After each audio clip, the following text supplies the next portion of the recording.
Goodbye lumipas siya. Hello Ride Bar Blue. Isang labanan yan. Ride Bar Blue. Ride Bar Blue with powerful stain-away enzymes. Malupit magtanggal ng dumit mancha pero di masakit sa kamay. Goodbye lumipas siya. Hello Ride Bar Blue. Isang labanan yan. As tested ang cotton and polycotton. Sa mancha, malupit. Sa kamay mo, mabait. Ride Bar Blue. Manufactured by ACS Manufacturing Corporation. ISO certified. World-class quality. ACS. Santon Plus Coffee Mix. Ako si Spyro, isa kong fitness coach. Kasali sa workout routine ko ang Santon Plus Coffee Mix. Gusto kong kombinasyon ng soya, malunggay at santon. Suwabe sa lalamunan. Santon Plus Coffee Mix. Kape na, gamot pa. Mabibili sa mga butika. Mula sa #1 Smart Dishwashing Paste. Tanggaling-galing mo. Smart dishwashing paste ko. Pritong ulam na masebo. Plato at kaldero. Tanggaling for everyday. Ganyan pag Smart ang dishwashing paste. May double tanggaling formula. Tanggal galing ang sebo at bakterya. Bahid para walang bahid. Linis fantastic sa metal at plastic. #1 ko to. Tanggaling-galing mo. Smart dishwashing paste. Heavy duty linis bawat pahid. Smart Dishwashing Paste. Manufactured by ACS Manufacturing Corporation. ISO certified. World-class quality. ACS.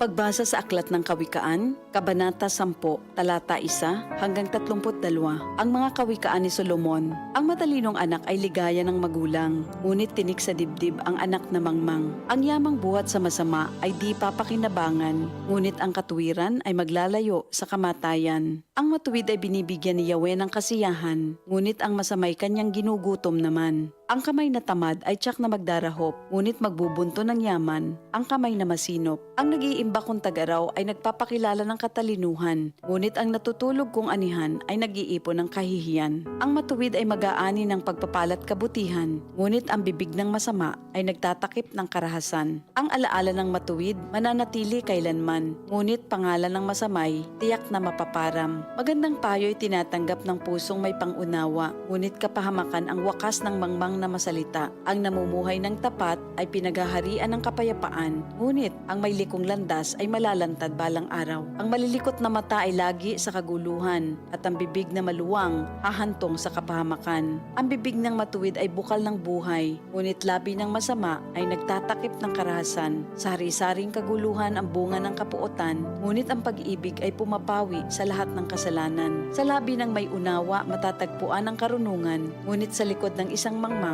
pamalo ang kailangan. Ang taong matalino'y nag-iimpok ng karunungan, ngunit ang salita ng mangmang ay nagdadala ng kapahamakan. Ang kayamanan ng mayamay matibay niyang tanggulan, ngunit ang kahirapan ng yagit ay kanyang kapahamakan. Ang kinikita ng matuwid ay nagbibigay buhay, ngunit ang sama-sama winawalda sa kasamaan. Ang nakikinig sa payo ay nasa daan ng buhay, ngunit ang ayaw sumunod ay tungo sa pagkaligaw. Ang nagtatanim ng puot ay puno ng kasinungalingan. Ang naninira sa kanyang kapwa ay isang taong mangmang. Ang taong masalita ay malapit sa pagkakasala, ngunit nagpipigil ng dila ay dunong ang pakilala. Ang dila ng matuwid ay tulad ng pilak na mahalaga, ngunit ang puso ng mangmang ay basura ang kagaya. Ang labi ng matuwid sa marami ay pakinabang, ngunit ang mangmang ay namamatay ng walang karunungan. Ang pagpapala ni Yahweh ay kayamanan na walang kasamang kabalisahan. Ang paggawa ng kasalanan ay kasiyahan ng masama, ngunit ang mabuting asal, kasiyahan ng may unawa. Ang kinatatakutan ng masama ay magaganap sa kanya, ngunit ang hangarin ng matuwid ay matatamo niya. Tinatangay ng hangin ang taong masama, ngunit ang matuwid ay gusaling di magiba. Kung paanong ang usok ay nakakaluha, ang suka ay nakakangilo, gayon ang tamad na alipin sa kanilang mga amo. Ang paggalang at pagsunod kay Yahweh ay nagpapahaba ng buhay, ngunit ang mga araw ng masama ay hindi magtatagal. Ang pag-asa ng matuwid ay may magandang kahinatnan, ngunit ang pag-asa ng masama ang dulot ay kabiguan. Si Yahweh ay kanlungan ng mga taong matuwid, ngunit kaaway sila ng taong masama ang hilig. Ang matuwid ay mananatili sa kanyang dako, ngunit ang masama kung saan-saan matutungo. Ang salita ng matuwid ay nagpapakilala ng karunungan, ngunit ang dilang sinungaling ay puputuli naman. Ang salita ng matuwid ay palaging angkop, ngunit ang salita ng masama ay puro paninira. Ito ang salita ng Diyos. Metro Manila. Metro Manila. Gising na. Good morning, Metro Manila.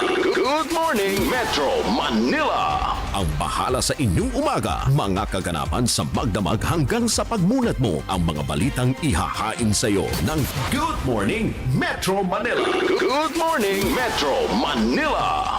Goods na goods ang simula ng araw sa walang paliyang update sa presyo ng gasolina At mga bilihin sa merkado, mahalagang announcement. pati panalong kombinasyon sa loto. Good Morning Metro Manila. Good morning, Metro Manila! Kasama sina Ramsey Tirona at Jane Martin. Lunes hanggang Biyernes, alas 4 hanggang alas 5 ng umaga. Kaya bango na! Good Morning Metro Manila. Good morning, Metro Manila! Sa DCXL News 558 kHz RMN Manila. Abangan ngayong Pebrero na. Ito ang DCXL News 558 kHz. 6 na dekadang maaasahan sa balita at serbisyo publiko. Ang himpilan ng RMN Network sa Mega Manila. Live sa radyo at online.